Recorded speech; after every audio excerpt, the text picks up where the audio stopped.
Welcome to Allshorts podcast, episode 2. Vulcan files leak reveals Putin's global and domestic cyber warfare tactics. And my name is Marcus Kett. Now this article that is actually in The Guardian, I'll leave a link in the description if you want to read it at your leisure. But also, I'll be giving it my take. And, this is going to be part 1. Because it is quite long and frightening. The inconspicuous office is in Moscow's northeastern suburbs. A sign reads, Business Centre. Nearby are modern residential blocks and a rambling old cemetery. Home to ivy-covered war memorials. Lovely. Well, the area is where Peter the Great once trained his mighty army. While inside the six-storey building, a new generation is helping the Russian military operations. Its weapons are more advanced than those of Peter the Great's era. Not pikes and halberds, but hacking and disinformation tools. There has been, a lot of talk about cybersecurity of late, and how we are all at risk. But I ask you, do you really care? Do you dismiss it as, it's just marketing? Well, you should care. And after the fraud referendum in 2016, that is said to have been manipulated with soft online propaganda. Drip, drip, drip. You know how it goes. You may have got your Brexit, but that misinformation campaign, it continues. After all, Putin's not finished with you yet. The software engineers behind these systems are employees of NTC Vulcan. Now, on the surface, it all looks like a run-of-the-mill cybersecurity consultancy. Sounding all a bit like John McAfee, the founder of the McAfee Associates and the pioneer in the antivirus field. You might have antivirus software on your computer. Well, he was found dead. June 23rd. That date rings a bell. In 2021. Of an apparent suicide, but quite frankly, it's all too sinister for that. The John was on the run and said that they were trying to kill him because he knew too much. Eventually, the authorities caught up with him and put him in the cell. Now, it's said that he was a little bit depressed and he killed himself. But John said before he went in, don't let me go in there. They will kill me. And then he died. Apparently from a suicide. But John bragged he did. That he hacked high-profile figures and mafia bosses. I don't think that was his brightest move. Well, back to today. A leak of secret files from the company, Vulcan, has exposed its work bolstering Vladimir Putin's cyber warfare capabilities. Now, we've always suspected it, haven't we? But now we can prove it. But like I said, do you actually care? Now, thousands of pages of secret documents reveal how Vulcan's engineers have worked for Russian military and intelligence agencies to support hacking operations, train operatives before attacks on national infrastructure, spread disinformation and control sections of the internet.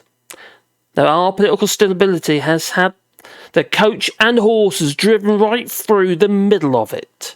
Now, we as a people were divided on Brexit.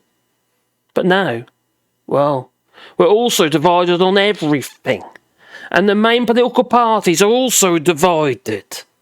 And the situation is getting even more divisive, dangerous, and non-productive. While we're squabbling, nothing is actually getting done. But that is, the Putin narrative. It's what he wants.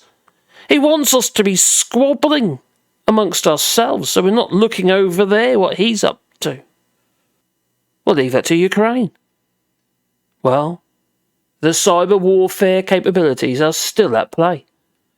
No wonder the Cambridge Analytical, whistleblower, Christopher Wiley, he's still worried. Both he and Brittany Kaiser warn us all of the continued breaches of our online security.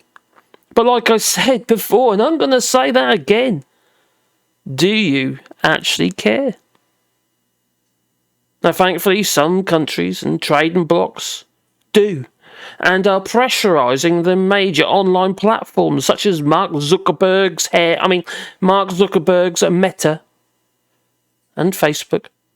For instance, Meta is considering banning political ads in the EU because they don't want to get fined. And Rumble, the Russian stooge video host, has already stopped serving France, like I say, in fear of getting fined. Fines are large here, you see. Now, these platforms won't be able to ignore the trend, though, to clean up the net or risk, losing their major sponsors. It's happened before and it'll happen again. The likes of Nike and Coca-Cola, they'll go running, they will. They don't want to be associated with it.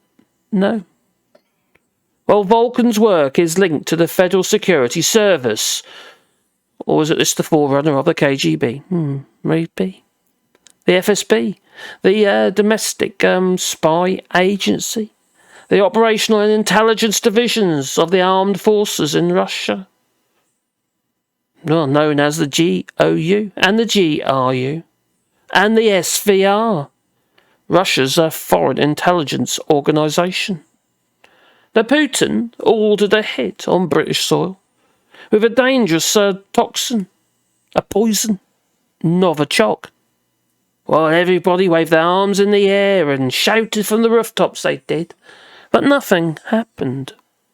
So this should not be too surprising to learn that you could be being watched by Russia. Maybe for your webcam. Put a bit of tape over it, that might help.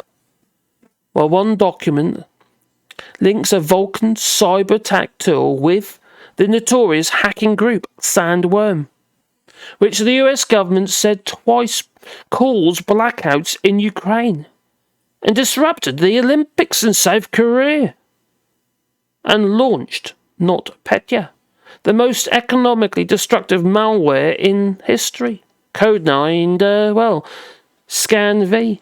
It scans the internet for vulnerabilities, which are then stored for use in future cyber attacks. Have they already scanned your computer? Maybe.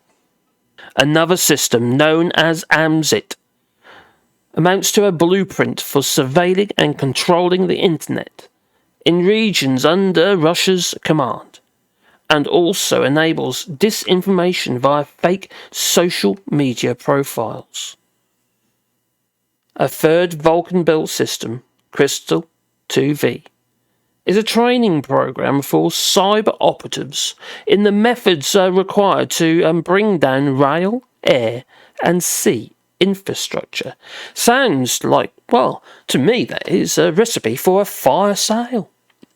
Now, in case you're wondering, a fire sale is an all-out cyber warfare attack that performs a three-stage systematic attack on a nation's computer infrastructure. The hackers call it a fire sale because everything must go. Now, it was a major part of the fourth Die Hard film, Live Free or Die Hard.